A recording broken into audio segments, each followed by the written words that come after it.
Paula Howley, Mad Maureen and the Monarch of Mercy. Mad Maureen and the Monarch of Mercy, Paula Howley.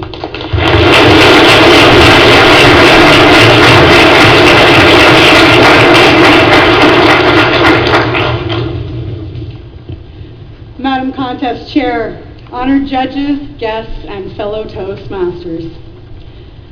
Has anyone ever come into your life and turned it completely upside down? Well, that happened to me when I was 4 years old. I was a loud, freckle-faced, Pippi Longstocking of a child, but I was an only child, so my parents decided to keep me. And they doted on me for 4 glorious years until she came along and ruined everything. She was the new non-crying baby that our parents bragged about to anybody who would listen. She grew into a nauseatingly cute little blonde child who was sweet and polite and worshipped her big sister. Naturally, I hated her guts for ruining my formerly idyllic life. Our parents named her Carol. I just called her the Brat. Now, as can be expected, in order to toughen her up for the world, I made life a little challenging for my sister. We shared a room, so periodically I would pretend to die dramatically in my bed, leaving Carol sobbing over my inert body. At which point I would jump up and say, "Ha, just kidding, I'm not really dead." Now I figured anybody dumb enough to fall for this trick over and over clearly deserved to have it played upon them over and over. And of course there were your standard sibling tortures, the classic hold her to the ground and fart on her head move, and the variation pin her down while dangling spit over her face move. Like any Stockholm Syndrome survivor worth her salt, Carol still adored me. It became obvious that I wasn't going to get rid of this kid, so I begrudgingly accepted the presence of my annoying little shadow. Now my story begins one beautiful July day when I was 8 and Carol was 4. We were at Maureen Stewart's house, looking at a monarch butterfly that Maureen had caught in a jar. Maureen Stewart was a big, strapping Scottish girl, 2 years older and about 17 feet taller than me. Maureen made my bullying of my sister look like a day at the spa. Her fist was legendary, and it was rumored she had once beat up her gym teacher. Now, Carol wanted to get a better look at the monarch, and in a moment of uncharacteristic kindness, I opened the jar for her. And that's when it happened. The monarch escaped. I knew I was in big trouble. "You let my butterfly go. It took me all day to catch that thing." "I'm sorry, Maureen. I'm really sorry. I'll get you another butterfly, I swear." "You're darn right you will, and you'd better do it today or I'm going to kick your butt." I spent the rest of that terrifying day trying to catch a monarch butterfly to no avail. I went to bed that night in a state of terror that my sister was used to, but was utterly foreign to me. Now, Maureen's backyard and our backyard were joined, separated by a fence.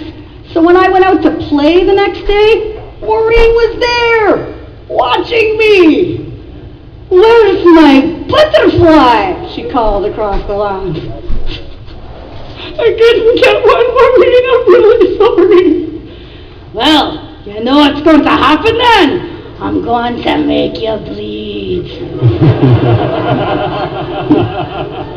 I didn't leave my backyard for weeks after that. I could wait Maureen out in my safe place. But summer has a way of making kids forget their problems. And pretty soon I was venturing back out into the world again. And it was a beautiful August day when Carol and I were walking home from the corner store, pockets laden with candy.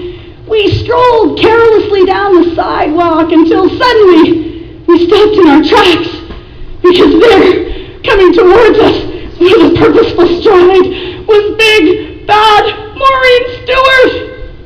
Oh, you little punk, I've been waiting all summer for this. You're going to be dog meat.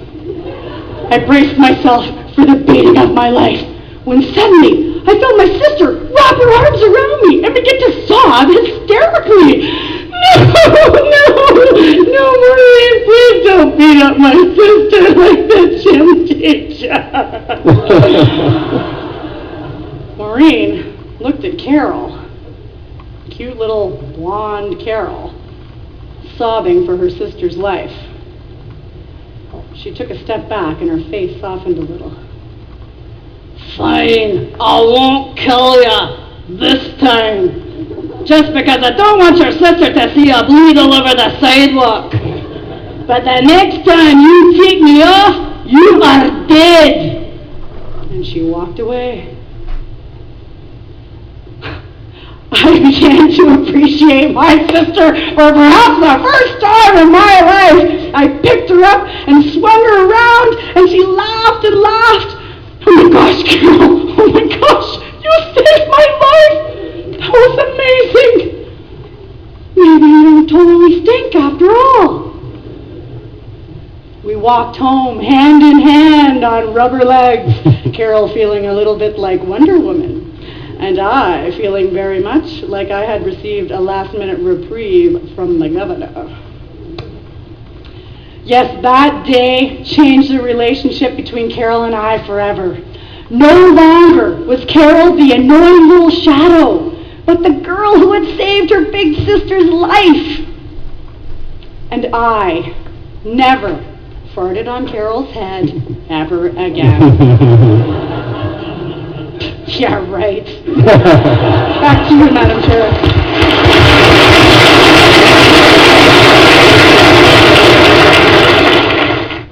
Chris? That was November 2011, and boy, was that a fun day.